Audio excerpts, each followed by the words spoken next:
Oui, moi je voudrais revenir sur l'idée effectivement, et que je partage totalement, que ce serait une vraiment fausse bonne idée de supprimer ce phénomène catastrophe naturelle, cette disposition. Mais moi je voudrais vous dire ce qu'on vit quand même sur le terrain. Moi, je suis dans mon département, la Dordogne, ce département fait partie des zones très touchées par le phénomène des mouvements de terrain différentiels consécutifs à la sécheresse, puisque 60% des habitations sont soumises à un risque moyen ou voire élevé. Qu'est-ce qui s'est passé avec des répercussions très importantes pour les familles, dont d'ailleurs le président le disait, dont l'habitation peut être l'accomplissement effectivement de toute une vie de travail. La sécheresse de l'été 2019 a contraint 225 communes dans mon département à déposer une demande de classement en catastrophe naturelle. Seulement, et je peux vous dire que les dégâts, ils étaient réels et nous les avons constatés, seulement 21 ont été prises en considération au titre des victimes de ce phénomène. Et ça qu'est-ce que ça a provoqué? Ça a suscité l'incompréhension d'abord des élus qui n'avaient pas d'explication, qui n'avaient pas de réponse, et des familles qui étaient durement impactées. Des collectifs d'ailleurs d'usagers se sont créés pour se battre, pour faire reconnaître.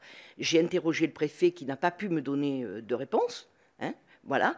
Alors moi, je voudrais vous dire, je crois avoir compris que la commission interministérielle est chargée de se prononcer sur l'intensité anormale de l'événement à l'origine des dégâts et non sur l'importance des dégâts eux-mêmes pour juger de l'état de catastrophe naturelle.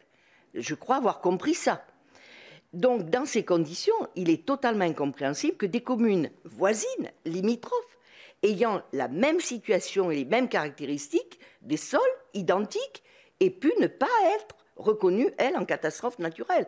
Nous, les élus, n'avons aucune réponse et la situation est incompréhensible sur le terrain. C'était ce que disait le rapport et la loi était justement là pour apporter des réponses. Oui, tout à fait. On espère pouvoir... merci Madame la Sénatrice pour votre témoignage, il est très important. Et on espère pouvoir y répondre, sachant que, à strictement parler, on n'a pas forcément besoin d'une ordonnance, d'une loi pour faire ça, puisqu'en fait, les critères de reconnaissance de la commission interministérielle, ils sont fixés par une circulaire. Et donc cette circulaire, on peut la faire évoluer et on peut évidemment communiquer dessus. Et c'est le but de la commission que vous avez citée, qui va bientôt être installée, qui va justement évaluer. Enfin, vous avez cité la commission de reconnaissance, mais il y a aussi la commission consultative que...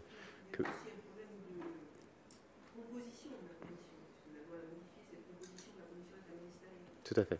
Tout à fait. Et donc, ce qui est très important, c'est qu'effectivement, oui, il y a certainement une trop faible reconnaissance des communes touchées, et il y a particulièrement le point du maillage que vous avez relevé, et auquel on estime, enfin, on est certain de vouloir répondre, puisque effectivement aujourd'hui c'est pas explicable pour les citoyens d'avoir des communes qui sont limitrophes et qui par conséquent voilà. Et comme pour autant, sans vouloir y revenir, on voit bien que la commission interministérielle n'a pas vocation à statuer sur la gravité des conséquences, puisque dans ce cas-là, en fait, elle n'évaluerait pas le fait qu'il y ait une catastrophe naturelle, mais simplement ses conséquences. Mais on est bien d'accord effectivement qu'il faut travailler sur ce maillage.